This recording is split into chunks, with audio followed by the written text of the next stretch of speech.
prayer of authority in the name of the Father, and of the Son, and of the Holy Spirit. Amen.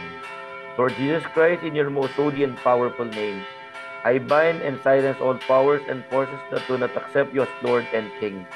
In the air, in the water, in the ground, the netherworld, and the spiritual world. In your name, I bind all demonic action in my life and in my family. Lord, seal our homes and all of us here, and all of our intentions in the precious blood of Jesus Christ. Blessed Mother Mary, we ask you to surround us with the mantle of protection and crush Satan's power in our lives. Saint Joseph, protect us. Saint Michael the Archangel, we ask you and all our guardian angels to defend us in battle against Satan and the powers of darkness that seek to ruin our life and our souls. Amen. In the name of the Father, and of the Son, and of the Holy Spirit. Amen.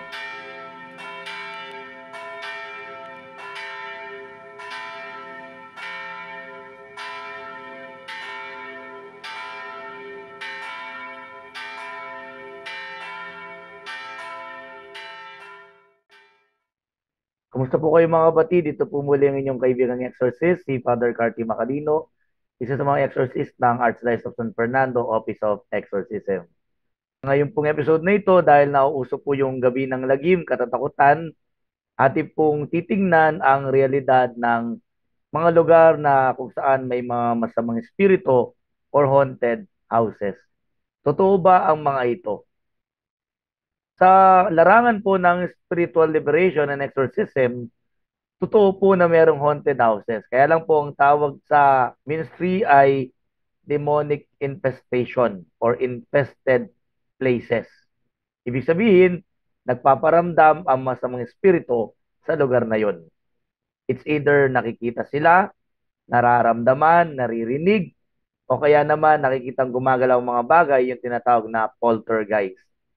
Bakit ba merong mga ganito? Unang-una, maaari pong ang lugar na yon ay naging lugar na kung saan may mga matinding kasalanan na ginagawa roon.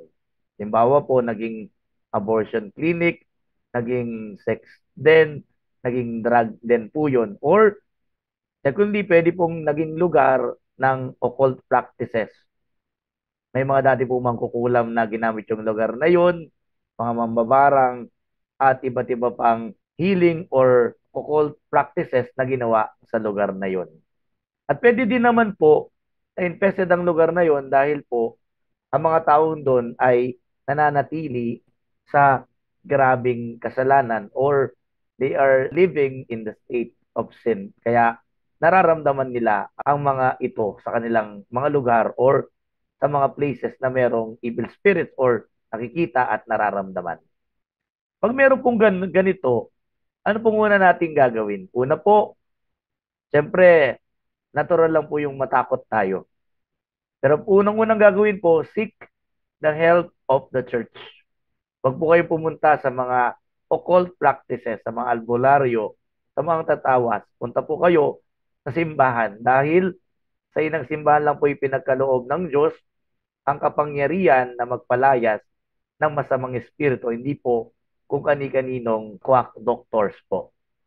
Pangalawa po, anong gagawin? Strengthen po yung inyong pananampalataya. And then, pangatlo po, as the priest or the church or the exorcist of the diocese to perform the rite of exorcism sa mga lugar na infested by evil spirits. Kaya po, mga kapatid, yung mga nakikita natin sa mga horror films, totoo po yun.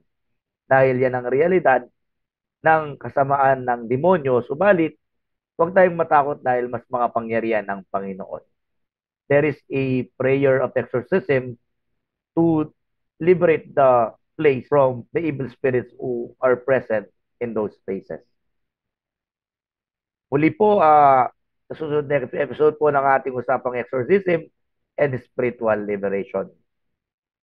Maaari nyo rin pong tingnan ang ating mga social media platforms, yung pong ating Facebook page, Roman Catholic Archdiocese of San Fernando, Office of Exorcism, o kaya naman po yung ating YouTube channel, RCASF, Office of Exorcism.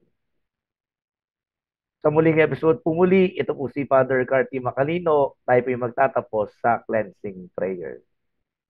Cleansing prayer. In the name of the Father, and of the Son, and of the Holy Spirit. Amen. Heavenly Father, in the name of Jesus Christ, our Lord and Savior, by the power of the Holy Spirit, we pray that the cleansing power of the precious blood of your Son come upon us right now. Purify us and wash us clean with the blood of Jesus, from the top of our head down to the very soles of our feet. Let His blood penetrate the very marrow of our bones, to cleanse us from any entanglement, from whatever spirit we have come in contact with during the course of our intercession. Anoint us with the gifts of the Holy Spirit, and repress our body, soul, and spirit, and may the sign of your Holy Cross drive away all evil spirits from us. In the name of the Father, and of the Son, and of the Holy Spirit. Amen. Let us praise the Lord and give Him thanks.